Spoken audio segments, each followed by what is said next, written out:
All right, how's it going, everybody? This is Robbie One Kenobi, and welcome to my WWE Battleground 2016 predictions video. Yes, I am fresh off the mock draft video that I just did with Daniel Geiser not too long ago. But, got a little spare time before Monday Night Raw starts, so I wanted to come on here and give you guys, of course, my predictions for Battleground this Sunday live on the WWE Network. I am looking forward to the show, and I honestly think that whatever happens tomorrow night with the draft is going to ultimately affect Battleground in terms of a show. When you look at the card, you have a few really good matches. And like I always say, if the matches on the card get the right amount of time, they can be good to great. So there are a few matches that I'm looking forward to on this show. One thing I got to say is I got to agree with something my friend WWE TNA 1152 said to me, and I'm sorry I botched your name momentarily. He believes the build to this has gone on a little too long, and I have to agree with him because I think what they should have done was have Battleground last night on the WWE Network and then do the draft, because I just think it would have just been more logical that way, because remember, after Tuesday, certain superstars are going to be on certain brands. So I just think maybe they should have done the Battleground show last night and then do the draft, and then you could start a whole new chapter in WWE, but that's just me. But anyway, let's get right down to the card. So it's an 8-match card, and also included on the card is Randy Orton appearing on Chris Jericho's highlight reel. He's going to mainly be there to, just promote the match with Brock Lesnar. I'm interested in seeing if Jericho brings up Lesnar possibly failing the drug test, at UFC 200. I'm interested if they even bring that up.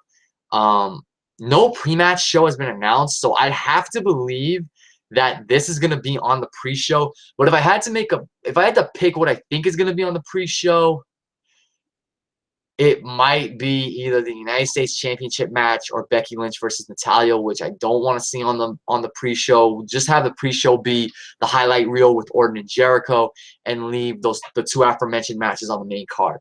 So getting to the main card, we're going to kick off the predictions video with Rusev defending the United States Championship against Zack Ryder. Of course, the lovely, ravishing Lana will be in Rusev's corner. Zack Ryder has been gaining some momentum in recent weeks. Ever since he won the Intercontinental Championship at WrestleMania, his career has resurged a little bit, so to speak, even though he lost it the night after WrestleMania to The Miz.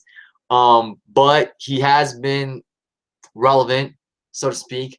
But despite how he's been pushed, I have to believe Rusev will retain the United States Championship. I don't see Zack Ryder knocking off Rusev, and the reason I say that is because I want Rusev to remain United States Champion for a few more months. He's been doing really well as this monster United States Champion ever since he won the title from Kalisto at Extreme Rules. He's regaining momentum. He lost following the back-to-back losses to Cena. I want WWE to do something big with Rusev. Eventually, he will drop the United States Championship, and then he can maybe pursue the Intercontinental Championship or the WWE Championship or whatever championship SmackDown may get if he ends up getting drafted to SmackDown.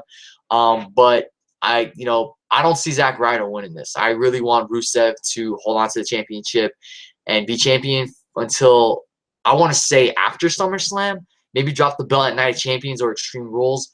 Or not Extreme Rules, Hell in a Cell. But my prediction is Rusev to retain the United States Championship. And I'm excited to see Lana. Yes, I'm excited to see Lana. I am looking forward to this match, but you know me, guys. I love Lana. Next, we have the New Day versus the Wyatt Family. I've enjoyed the build-up to this match because the Wyatt Family have returned with a vengeance. And if you guys remember back in, I think it was February or March, I said that going into WrestleMania, I think the only logical opponents for the New Day were the Wyatt Family, because the New Day were having that feud with the League of Nations, which is completely pointless. And, of course, the Wyatt Family didn't face the New Day at WrestleMania. They ended up doing that long-as-hell promo with The Rock. So the Wyatt Family have returned with a vengeance. They've targeted the New Day. They targeted the New Day as a result of the New Day coming out and, interrupting their return, and that pretty much painted a bullseye on their chest. And I like what they've been doing with this feud. You know, I said I wanted to see a New Day versus Wyatt Family feud simply because I wanted to see how the New Day would handle the Wyatt Family. Because the Wyatt Family, they don't take kind of jokes. They are bizarre. They are dark. They are scary. And what I like is that Xavier Woods has come to the realization that they can't laugh and joke their way out of this. They're going up against the Wyatt family. The Wyatt family will beat them down if they mess around like that. You know, like he said on Raw, they may have gotten themselves into a situation that they can't get out of. So I love New Day, but eventually they have to drop those tag team championships. And if the goal is to rebuild the Wyatt family, make them bigger, badder than ever, then you gotta have the New Day lose to the Wyatt family, and then eventually drop the belts to the Wyatt family. The Wyatt family, they got to win this match. It's their first match back as a team, as a faction, so they have to win. My prediction is the Wyatt family. I want to see them win. Then I want to see them take the titles off the New Day at SummerSlam. It could be like a ladder match or a six-man tag team championship elimination match, whatever. But I believe the Wyatt family needs this win, and they need to beat the New Day, and then eventually annex the New Day of the Tag Team Championship. So my prediction is the Wyatt family to win.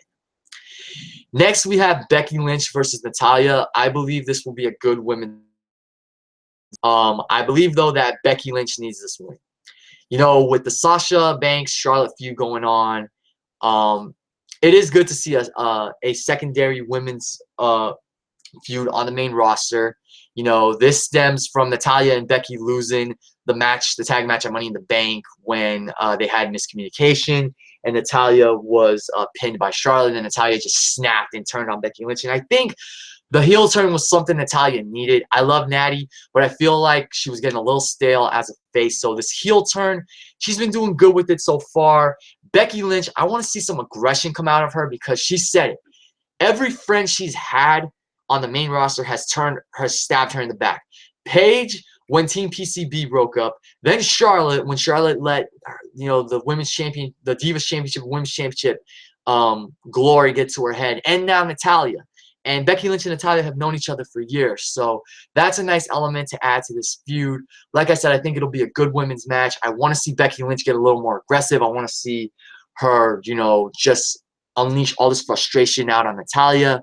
Like I said, I think Becky really needs this win, so I'm going to go with Becky Lynch because eventually you want to build Becky as a women's championship contender. I've said it for a long time. She's a dark horse. She's a really good women's wrestler. I love her. She's popular with the fans. Becky Lynch is just awesome. So Becky Lynch is my prediction to win. Next, we have the Intercontinental Championship match. The Miz with his lovely French wife, Maryse, defending. I noticed I didn't say Maryse. I just said Maryse this time. Defending against Darren Young with Mr. Bob Backlund in his corner. I think this will be a solid match. I just don't know if they're going to really give the belt to Darren Young. I think this is one of those instances where WWE backed themselves into a corner. It's like, you bring Darren Young back on Raw. You've been building him up with these Make Darren Young Great Again vignettes. And he finally debuts last Monday on Raw. He wins a Battle Royal to become Intercontinental Championship the number one contender for the Intercontinental Championship, which is good. I mean, I think that was probably the best way you could have brought him back. Now you're putting him up against The Miz. And The Miz has been doing a really good job as Intercontinental Champion, as that heel Intercontinental Champion. He's been doing a really good job. So, I don't know. This could go one of two ways. Either The Miz retains and holds on to the belt until SummerSlam, or they actually give the belt to Darren Young. And I like Darren Young. But I don't know if they're going to actually pull the trigger and give him the belt. But if they don't pull the trigger and give him the belt, then what was the whole point of these Make Darren Young Great Again vignettes and everything like that? Like I honestly started getting tired of them a while back. And then he finally debuted with, Mr. Bob Backlund, in the Battle Royal, and he won it last week. So now he's getting a chance to face The Miz. I didn't see their Miz TV segment on SmackDown, so I don't know how that went down.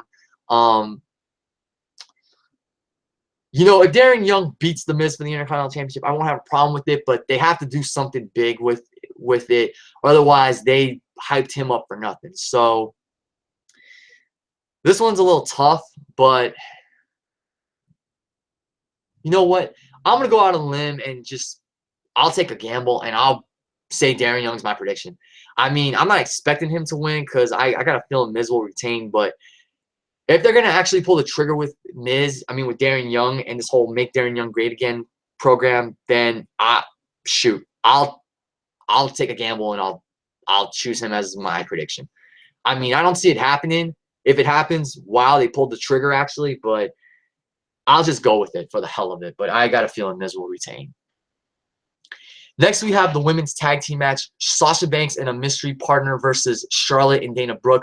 Now, I made a video about this a few days ago, and obviously, the obvious choice for Sasha's mystery partner is Bayley, especially with, six NXT stars getting called up during the draft.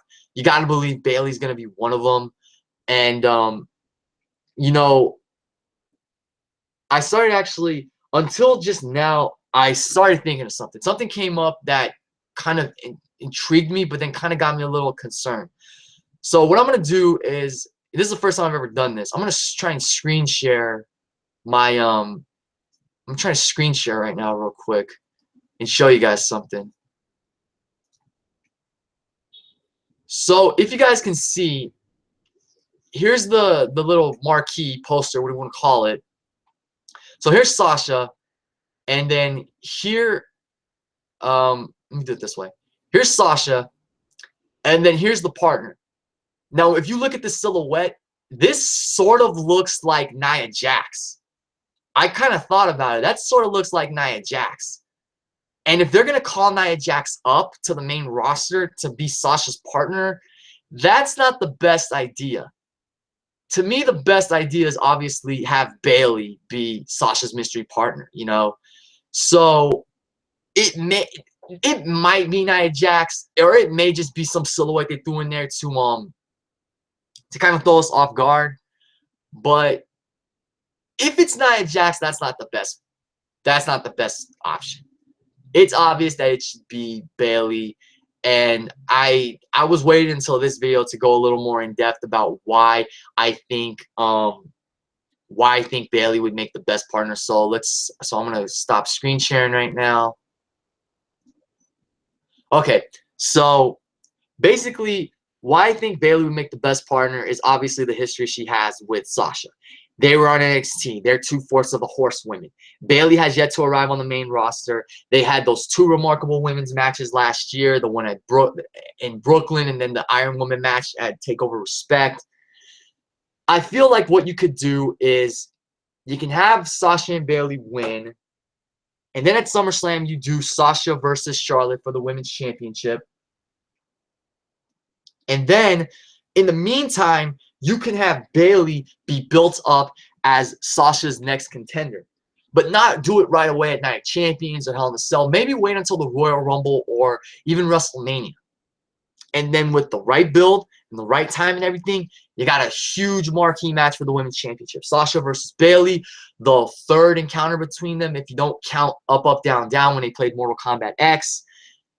Hell, you could do the four horsewomen fatal four-way at WrestleMania as well, since you're going to have all four horsewomen on the main roster, as long as they're on the same brand. You know what I'm saying? But, someone asked Aaron Riff on NoDQ.com, do you see Trish Stratus being the mystery partner? Which I never even thought about. That would be cool. I wouldn't count on it because, like Aaron Riff said, that's a possibility, but wouldn't really count on it either. I said Nikki Bella because she has yet to wrestle. She hasn't returned yet, but I think she is scheduled to return soon. So, I mean, the obvious pick is Bayley. Nikki Bella, maybe. The whole Nia Jax thing, I just thought about because when I looked at the silhouette, it just kind of like caught me off guard, got me a little concerned. But anyway, my prediction is no matter who the partner is, Sasha's going to win, and that'll ultimately build up to the match between Charlotte. When I say Bayley, Charlotte and Sasha at SummerSlam. I'm happy they saved that match for SummerSlam and not Battleground. I predict it'll be Sasha and her mystery partner coming out with the victory. So now we have the three big matches on this card. First up, the six-man tag team match. The second of the six-man tag team matches on this card, the second of the two. John Cena and Enzo Amore and Big Cass versus the Club. I'm really happy WWE decided to go with this match and not with the immediate Cena and AJ rematch. I'm so happy they did this. Kudos to them for doing that. The feud between Cena and AJ has gotten better in recent weeks. The whole beat up John Cena, how that thing is blown up on social media and everything. And then Enzo and Cass getting thrown into the mix, coming to Cena's aid. And the whole promo they cut where they said, you know, everybody wants John Cena's top spot. We want John Cena's top spot, but we're not going to let guys like the Club just come in all of a sudden and sweep through the roster and take us out. I love that. And I love that Enzo and Cass are involved in a marquee match like this, in a big-time program like this, so I couldn't be happier for them. And this is perfect. I'm hella looking forward to this match. This should be an awesome six-man tag team match. And I'm predicting John Cena and Enzo and Cass will win. And the only thing I don't want to happen is John Cena to beat AJ Styles in this match. If Cena pins Anderson or he pins Gallows, I'm totally fine with that, because then AJ, excuse me, can, you know, leave that match unscathed, and he can be like, well, you beat my partners, but you still haven't beaten me, and that proves I'm still better than you, and then you can start building up to their inevitable rematch at SummerSlam. And like I said, kudos again to WWE for doing this, for making this match at Battleground and not going immediately into the rematch between John Cena and AJ Styles. I like how Enzo and Cass have been thrown into the mix. The only thing is I wish they hadn't done the Enzo and Cass versus Gallows and Anderson match on Raw last week, because I feel like that could have been a marquee match for SummerSlam. But then again, you never know where these guys are going to go with the draft tomorrow night. So it is what it is. I still think Enzo and Cass versus the Club in the form of Gallows and Anderson could still be a big money match, depending on how they build it up and everything. But for this six-man tag team match, I'm predicting John Cena, Enzo, and Cass will win. Cena will most likely get the win over. He'll most likely get the pin for his team, and he'll either pin Gallows and Anderson. I do not want him pinning AJ Styles. You need to save that for SummerSlam if they even decide to have AJ lose to Cena. But if Enzo and Cass were to get the deciding fall in this match, wow, that would be huge. That would be just freaking awesome. But John Cena and Enzo and Big Cass are my picks to win this match. This should be an awesome six-man tag team match. I wouldn't be surprised if it's, well, there's another match, and I'm going to get to that could ultimately be the match of the night. But like I said, Cena, Enzo, and Cass are my picks to win. Next, we have Sami Zayn versus Kevin Owens. I, like the Lex Man, want to see this match have some kind of stipulation. It just cannot be a regular singles match. It has to be falls count anywhere, last man standing, I quit, I don't care, no holds barred, no disqualification. It's got to be some kind of stipulation where they can just kick the crap out of each other, because the build has been great. Another thing I got to give WWE kudos for is not dropping the ball with this feud. They have made this feud one of the best things on the main roster. These guys are destined to fight forever. And every time they come against they cross paths with each other, the feud just keeps getting, in my opinion, better and better. You know, Monday night on Raw, Kevin Owens refusing to go out and wrestle Cesaro because Sami Zayn was on commentary, and then the referees, Stephanie ordering the referees to not evacuate, but evict Sami Zayn from ringside, and then Zayn and Owens got into it again, and then after the match, with Cesaro, Kevin Owens started, ranting on commentary. And then Sami Zayn freaking flies from behind him and gets into a brawl with him. I mean, I love it. The feud between these guys has been great, ever since they got onto the main roster.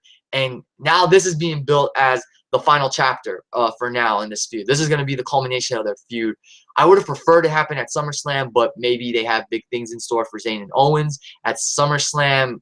Who knows? Like I said, the draft's going to really play a big role in this show, because you never know. You don't know who's going where until tomorrow night. And it's going to be interesting to see how the draft ultimately affects the entire Battleground show on Sunday night. But getting back to my prediction, as far as I'm concerned, I think, because I don't think a loss would hurt him. I don't think a loss would hurt Kevin Owens. So I think in the end, Sami Zayn needs to come out on top with the victory. Kevin Owens has already established himself as a top player, and eventually he's going to be the WWE champion or the World Heavyweight champion, depending on where he goes. He'll be a world champion in the future, nonetheless. So I think Sami Zayn needs to win this. I think he would benefit more from the win than Kevin Owens, because Kevin Owens has already had that, I guess, seniority. He already has an established track record on the main roster. Kevin Owens is the best heel on the main roster, and I don't think a loss to Sami Zayn is going to hurt. So, Sami Zayn, I would like to see Sami Zayn as world champion in the future. So I think if they're gonna make him world champion by the end of the year, then Zayn has to get the win here. I won't have a problem if Owens wins, but I just feel like if this is gonna be the final chapter, then Sami Zayn has to get that definitive win. He has to end this feud in a way where he can just move on, not have to worry about Kevin Owens anymore, and then focus on becoming the Intercontinental Champion or the WWE Champion. Just focus on becoming a main event player and becoming a mainstay champion. But their feud can continue later on in the year or early next year, because if Sami Zayn happens to win the championship and Kevin Owens doesn't win it first, Kevin Owens can go after Sami Zayn in that championship. So this feud, these guys are destined to fight forever. That's not just a saying, it's the truth. They are destined to fight forever. So this feud could go on for a couple more years. I could see these guys main events in WrestleMania together, or main events in the Royal Rumble together. I mean, these guys are destined to fight forever. And I think you end the feud here with Sami Zayn getting that definitive win. He gets one over on Kevin Owens. Yes, he beat Kevin Owens on Raw, but I'm talking about a more definitive, emotional, career-defining win. He moves on. Maybe in a few months he becomes the world champion. And guess who comes after him in the championship? Kevin freaking Owens. You have plenty of potential when you decide to reignite this feud. But for now, I'm expecting an awesome match between these two. It needs to be some kind of stipulation like falls count anywhere, no disqualification, no holds barred, last man standing. I prefer I quit, because I feel like that would be quite definitive to this feud. But in the end, I'm going to go with Sami Zayn. I think Sami Zayn needs to win this. I think it would be the perfect way to set up a world title feud between these two in the future. Let them not touch each other or cross paths until maybe the end of the year, and then start building up toward maybe a big-time WrestleMania match in Orlando or a Royal Rumble main event. I don't know, but you can do lots of great things with these guys after this match. Don't let them cross paths for a few months and then reignite the feud again. Plenty of potential with Sami Zayn and Kevin Owens. They're destined to fight forever. But like I said, it's got to have a stipulation. No holds barred, no disqualification, whatever. Let them kick the crap out of each other. And prediction-wise, I'm going to go with Sami Zayn. And lastly, guys, we come to the main event. Now, if you look at my description box, I have it written like this. You notice I have Roman Reigns' name in parentheses. Because, of course, it's supposed to be the Shield triple threat for the WWE Championship. But Roman Reigns got suspended, of course. He got suspended on June 21st. And the only reason I remember that date is because it was the same day as my sister's college graduation. So Roman Reigns got suspended the day of my sister's college graduation. And since then, Dean Ambrose, the defending WWE champion, and Seth Rollins, the former champion, who held that belt for like 2-3 minutes at Money in the Bank last month, they have been going at it. They've been carrying this feud. And I said in the video I did a few weeks ago, when Roman Reigns got suspended, I said it should not be a triple threat match. It should either be Ambrose versus Rollins or the Fatal 4-Way I proposed, Ambrose versus Rollins versus AJ Styles versus John Cena. Yet, they're still going with this triple threat. Now, I give a lot of kudos to Seth Rollins because I love the fact that, one, he brought up Roman's suspension, and two, he's been hammering it in. He's been ripping on Roman Reigns for getting suspended, for violating the wellness policy, the talent wellness policy. He did the Rollins report last week, which was freaking awesome. Great heel work from Seth Rollins. And he and Ambrose got into that really heated, awesome verbal exchange on the mic. So if I was booking this show, I would just have it be Dean Ambrose versus Seth Rollins because they've really been carrying this match. I said in the video